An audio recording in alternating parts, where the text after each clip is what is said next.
The 2021 iMac that was released just last month is a relic from 2016. Let me tell you why.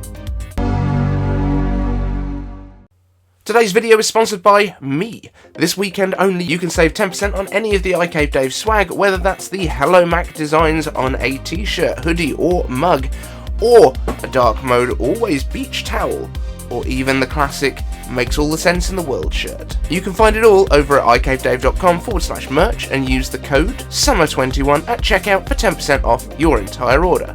So don't wait, the offer ends on Monday. Don't forget, today is the last day to get anything from that sale, so don't forget to use that code SUMMER21 and you'll get 10% off at checkout. Jony Ive worked with Apple on the new iMac and it explains a lot about the design, and let's talk about that.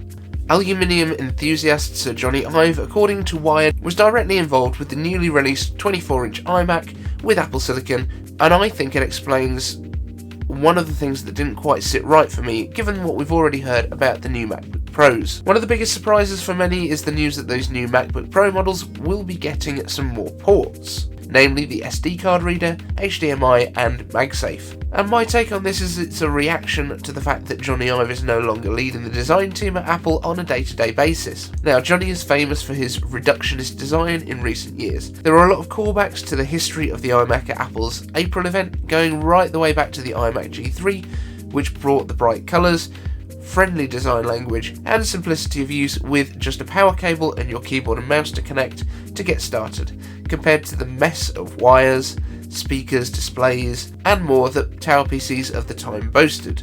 Actually, I guess that didn't really get better for PCs since 1998, eh?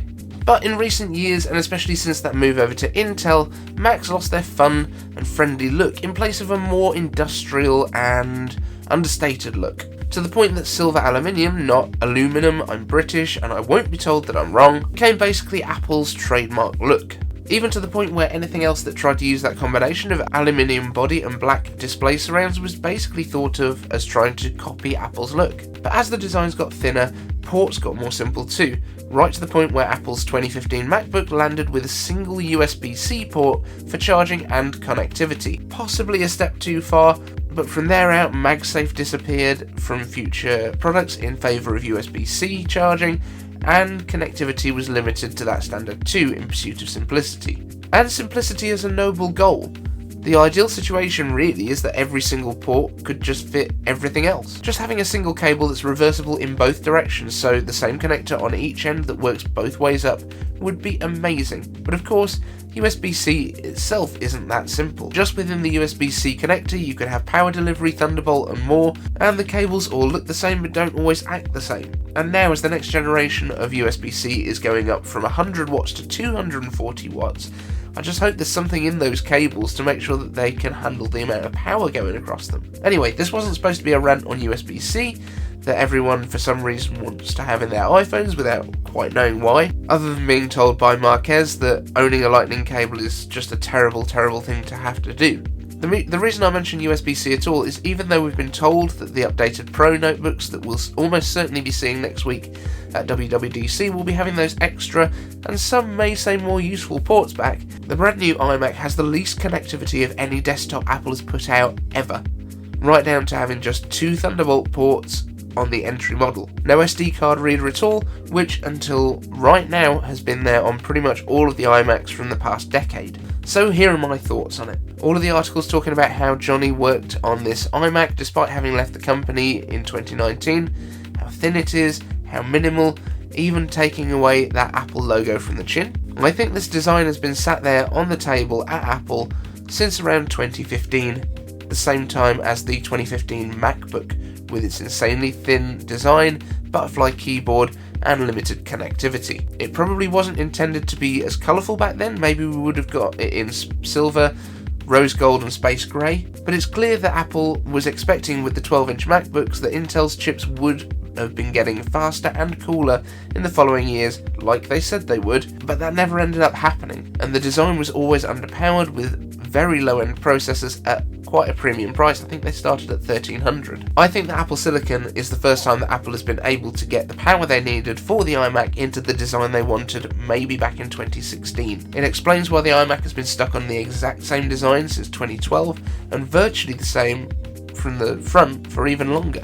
This retro future iMac design is actually a 5-year-old relic already that's been sitting on the shelf waiting for a chip that's efficient enough to power it, and it's still years ahead of the competition in terms of design. But those MacBook Pros, the 14-inch and 16-inch that are expected to come along next week with the Mac Mini that we also saw leaked, those are from Apple's current design team, taking the best of the past and putting the connectivity back that is at least asked for by influencers all the time. Jony still has influence at Apple, his design firm LoveFrom is still advising Apple, but Apple isn't constrained by Jony anymore. And don't get me wrong, I love Jony's taste in terms of design, but I'm also happy that someone else will finally be cutting out the holes for the cables to go in. So what do you think? Am I completely losing my mind here? Kind answers in the comments, please. But if I'm wrong, just tell me I'm wrong.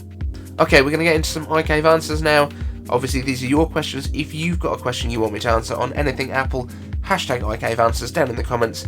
Let's go. A. Hughes asks, iCave answers, the M1 MacBook Air and 13-inch MacBook Pro seem to be able to achieve a lot of multitasking and heavy workloads even in just the base 8GB RAM configuration, making the 16GB upgrade only really necessary for sustained power user workloads. What would be your guess at the criteria for choosing between the 16GB and 32GB memory on the M1X MacBook Pro 14 and 16-inch? So yes, Apple does manage the memory in the M1 Max very, very well. They also use a lot of swap file space, but the fact that they can do this so well is because the SSDs are so fast. They do 3.4 gigabytes a second, which is just ridiculously fast, and that's the big reason that these things absolutely fly in terms of using that swap and not really noticing that the RAM is probably full. However, the M1X MacBook Pros are probably going to be coming, as we said, with 16 as a starting point, going up to 32 or 64 gigabytes. And remember that if you're doing large projects, if you're doing anything in Final Cut and you're using 4K video, you will be able to saturate that quite quickly, especially on the 8 or 16 gigabytes of an M1. I edit everything in 1080p because I don't think you need to see this in any more detail. Go for as much RAM as you can, because the more memory that you've got available, the longer this system will stay usable. You will probably get 6 to 8 years out of these systems without any real problems. Player Unknown asks, will the next generation of iPhones get M1?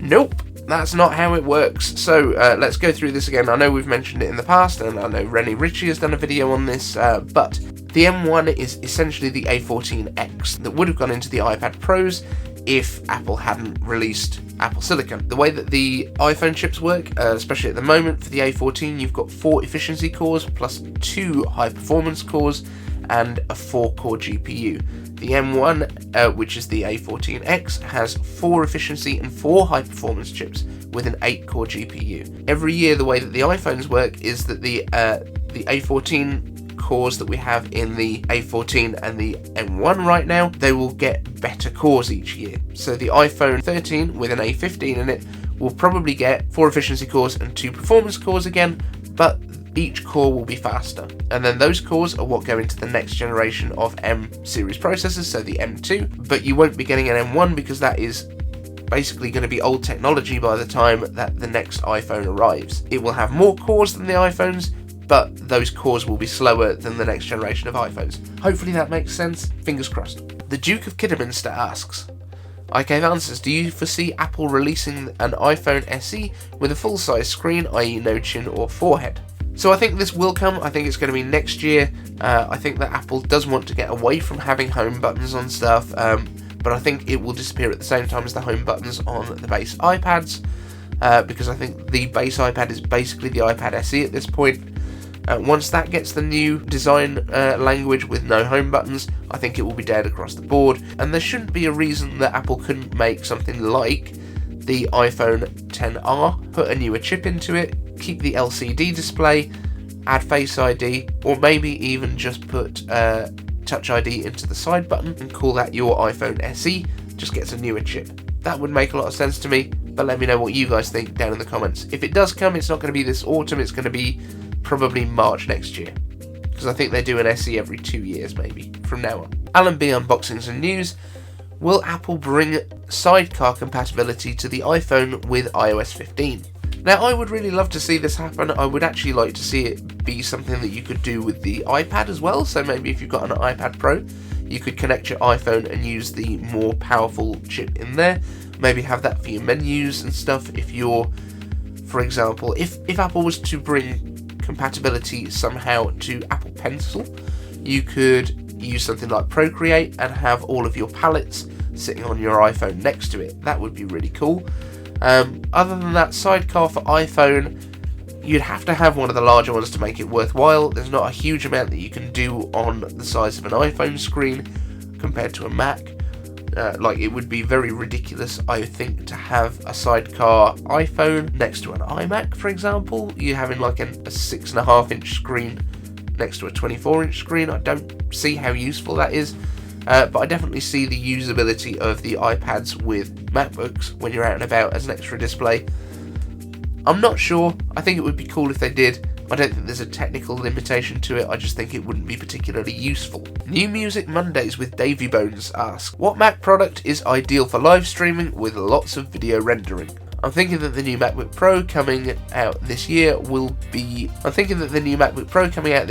good, but I'm open to something less portable if the Mini or whatever will be more powerful. So yeah, basically don't buy anything right now, wait until next week at least, see what the options are then, because the M1s are fine, they would definitely be able to handle it, but something like with the M1X, it's going to be more usable. In terms of power, you're not going to get more power in a Mac Mini than you are with a MacBook. This is the whole point of what Apple's doing now, is that the same chip is going into all of them. The power is going to be the same. You might get better cooling with the Mac Mini. That's the only difference there.